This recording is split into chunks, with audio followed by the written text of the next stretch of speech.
Bienvenue dans cette toute nouvelle vidéo de la Bourse en clair. Aujourd'hui, je voulais partager avec vous 3 grosses erreurs qui bloquent la progression des traders. Avant de commencer, dites-moi en commentaire où vous en êtes, si vous aussi vous vous retrouvez dans ces erreurs. Allez, c'est parti!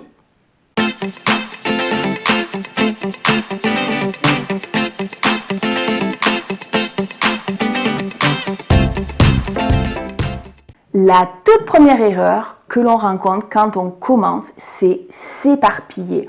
On veut trader les actions, les CFD, le Forex, les matières premières, les cryptos, les ETF. On s'éparpille. Et ça, c'est le premier gros problème. La première erreur qui va bloquer votre progression. Pourquoi? Ces marchés ont des fonctionnements qui leur sont propres.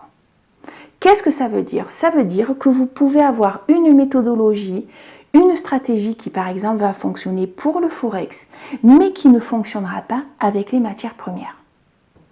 Donc, quand on débute, c'est normal, on veut découvrir, on a soif d'apprentissage, mais il faut que ça reste une phase momentanée.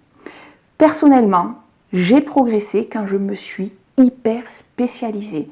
Se spécialiser sur un marché, pour moi, ça a été le Forex. Et je travaillais au maximum 2 paires. Pourquoi? Parce que pareil, les paires sur le Forex n'ont pas les mêmes comportements. Et donc, pour affiner sa méthodologie, il faut réduire le nombre de produits. Si vous travaillez d'autres marchés, je ne sais pas moi, les matières premières ou les CFD, réduisez le nombre de produits à 2 pour pouvoir peaufiner votre méthodologie, votre stratégie. Réduisez, réduisez, réduisez. On pense maintenant au deuxième problème, deuxième grosse erreur. Alors, pour peaufiner sa méthodologie, on utilise un journal de trading. Alors, je vous conseillerais toujours stylo, cahier. Pourquoi? Parce qu'on enregistre beaucoup mieux. C'est mieux que le clavier d'ordi ou que le téléphone portable. Mais c'est peut-être le fait que je sois de l'ancienne génération. Donc, la deuxième erreur, c'est se concentrer sur ceux qui ne fonctionnent pas. Analyser pourquoi je me suis trompée sur cette ligne. Pourquoi cette ligne a fait une grosse perte. Il est important de reconnaître le comportement qui génère les pertes. Mais l'erreur que j'ai fait pendant des années, c'était de me concentrer uniquement sur ce qui dysfonctionnait et d'oublier ce qui fonctionne. Au contraire, il faut vraiment se concentrer sur ce qui fonctionne. Vous avez pris cette ligne, pourquoi elle a fonctionné? Est-ce que ça vient du graphique choisi? Est-ce que ça vient d'une figure en particulier? Est-ce que ça vient de la temporalité? On est en début de mois, en milieu de semaine. Essayez de trouver tous les éléments qui font la recette de votre méthode gagnante. Concentrez-vous, focussez-vous sur ce qui fonctionne.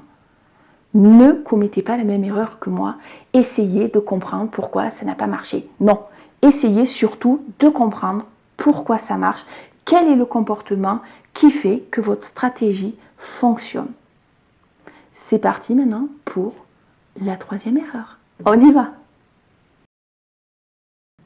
La troisième erreur, c'est vouloir tout trader. Les phases haussières, les phases baissières, les phases neutres. En tant que trader, vous avez une spécificité qui vous est propre, une individualité. Qu'est-ce que ça veut dire? Ça veut dire que vous allez être à l'aise dans certaines configurations de marché. Votre boulot, c'est de trouver quelles sont ces configurations. Ça peut vouloir dire que vous analysez super bien les tendances haussières. Travaillez uniquement les tendances haussières. Que vous êtes super à l'aise en day trading. Restez sur le day trading. L'erreur, c'est de vouloir se dire, je fais du day trading, ah mais là, il y a une super méga tendance de plusieurs jours, je vais me transformer en swing trader. Non. Pourquoi? Parce que votre méthode, que vous peaufinez, que vous travaillez depuis plusieurs mois, est faite pour cette approche. Si vous ne la suivez pas, vous allez reproduire ce comportement et qu'est-ce qui va se passer? La méthode ne marchera plus et vous penserez que c'est à cause de votre méthodologie alors que c'est juste que vous ne suivez pas la méthode que vous avez mise en place pour ce type de configuration. Alors spécialisez-vous, choisissez vraiment là où vous êtes le plus à l'aise. Quand on trade, il faut aller là où on est à l'aise. Ce n'est pas la peine de rajouter du chaos au chaos. Les marchés sont déjà chaotiques. Vous avez dû, si vous avez déjà de l'expérience, le sentir passer. Psychologiquement, qu'est-ce que ça cache? Le fait de vouloir tout trader. Plusieurs choses. Soit c'est la peur du manque, peur de rater une opportunité. Gardez à l'esprit que les sociétés complexes ont besoin de marchés financiers. Bien après votre mort, il y aura encore des opportunités. Rassurez-vous, demain, dans une semaine, dans un mois, vous aurez des opportunités. Soit vous avez la peur du manque dans votre vie quotidienne. Vous manquez d'argent et il faut à tout prix que vous réussissiez sur les marchés. Ça, c'est un combo psychologique explosif. Les marchés, surtout quand vous êtes en phase d'apprentissage, ça demande du temps. Pendant un certain moment, vous n'allez pas pouvoir en vivre. Il faut être patient, c'est comme tout, ça s'apprend. Et aussi, le dernier biais psychologique, c'est le besoin de créativité. On s'ennuie, donc on se dit, allez, on va se faire plaisir avec la plateforme de trading et on va changer ses entrées. Alors la créativité, c'est génial, mais attention, la créativité en trading, ça demande du temps et ça coûte de l'argent parce que vous allez faire des erreurs. Alors attention à la créativité. C'est génial, mais en trading avec des petites pincettes. Donc, pour résumer, sélectionnez vraiment un marché et uniquement deux produits de ce marché. Concentrez-vous sur ce qui fonctionne. Reproduisez-le. Trouvez quel type de trader vous êtes.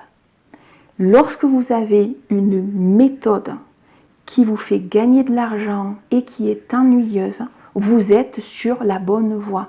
Le trading, ce n'est pas les montagnes russes émotionnelles. Si pour vous le trading, c'est les montagnes russes émotionnelles, ça veut dire que vous tradez avec vos émotions. Vous n'êtes pas un trader, vous êtes un joueur. Trouvez une méthode où vous serez ennuyé au possible, mais vous ferez de l'argent. C'est l'objectif. Sur ce, je vous dis à la semaine prochaine pour une nouvelle vidéo de la Bourse en clair. Ciao, ciao!